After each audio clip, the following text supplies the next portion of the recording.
اللہ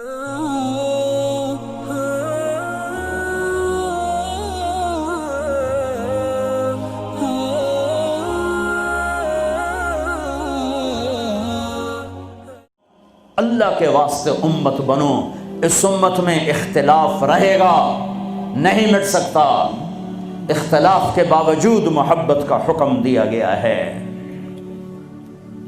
لیکن ہماری نفرت یہاں تک چلی گئی ہے کہ سلام کا جواب بھی ایک دوسرے کے پیچھے نماز نہیں پڑھتے، ایک دوسرے کو کافر کہہ رہے ہیں۔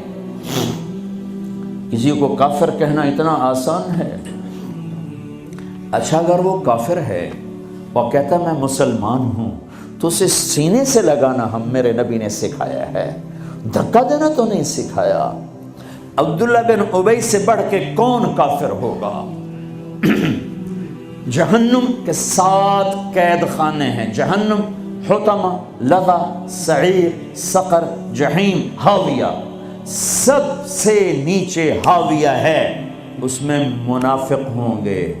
ابو جہل بھی اس میں نہیں ہے، ابو جہل جحیم میں ہے، پتھر کا پجاری جحیم میں، اور منافق حاویہ میں، جو جہنم کی سب سے خوفناک آگ ہے حاویہ۔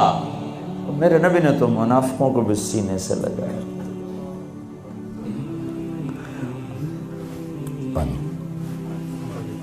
عبداللہ بن ابی کا بیٹا عبداللہ پکا مسلمان، ہمارے نبی پانی پی رہے ہیں، ان کے بیٹے یا رسول اللہ تھوڑا پانی تو بچا دیں۔ کیا کرو گے؟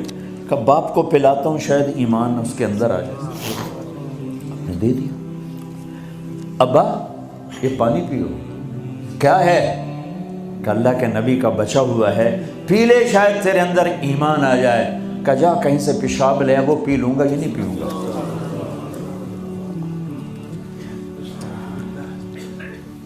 ان کو چڑھا غصہ، سیدھے یا رسول اللہ مجھے اجازت ہے اس منافق کا سر اڑا دوں۔ بیٹا پوچھ رہا ہے، اتنی بڑی گستاخی۔ میرے نبی فرمایا نہیں تیرا باپ ہے، جا اس کی قدر کر۔ میں یہ نہیں کہلوانا چاہتا کہ محمد اپنے پاس بیٹھنے والوں کو قتل کر دیتا ہے۔ تم اس کی امت ہو کر ایک دوسرے کو سلام نہ کرو، تم فرقہ واریت میں بٹ جاؤ۔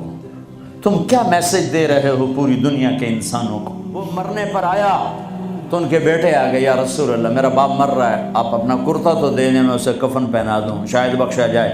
آپ نے کرتا اتار کے دے، کہتے دفع کرو منافق خبیث کو۔ اپنا کرتا دیا، پہناؤ۔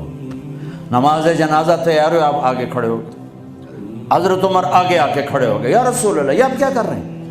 آپ کو خبر نہیں ہے کون ہے؟ کہاں خبر ہے، تو پھر کیوں پڑھ رہے ہیں؟ کہ میرے اللہ نے کہا ہے پڑھ یا نہ پڑھ میں معاف نہیں کروں گا، میں پڑھتا ہوں شاید اللہ معاف کر دے۔ میرے اللہ نے کہا ہے 70 دفعہ بھی پڑھ تو معاف نہیں کروں گا۔ پھر آپ نے کہا اگر میرا اللہ کہتا تو 70 دفعہ پڑھے گا تو معاف کر دوں گا، تو میں اس کا 70 دفعہ پڑھ دیتا۔ چھوٹے چھوٹے اختلاف پر یہ کافر وہ کافر، کوئی جنت میں پھر جائے گا؟ کیوں کسے جامنا ہے جنت؟ ویلی پئی رہ جائے گی اللہ دی جنت، اللہ کی کرنا ہے ویلی جنت ہے۔ پھر آپ پیچھے گئے، اس کو قبر میں اتار چکے تھے، آپ نے کہا باہر نکالو، باہر نکالو۔ دوبارہ قبر سے نکالا، آپ نے لعاب نکالا، منہ کی تھوک اور اس کے منہ میں ڈالی، بخشش ہو جائے۔ اس کام کو دیکھ کر 100 منافق نے کلمہ پڑھا، اور آپ کو ایک ایک منافق کا پتہ تھا، یہ ہے یہ ہے یہ ہے یہ ہے۔ آپ نے زندگی بھر کسی کو نہیں بتایا، سب کو سینے سے لگا۔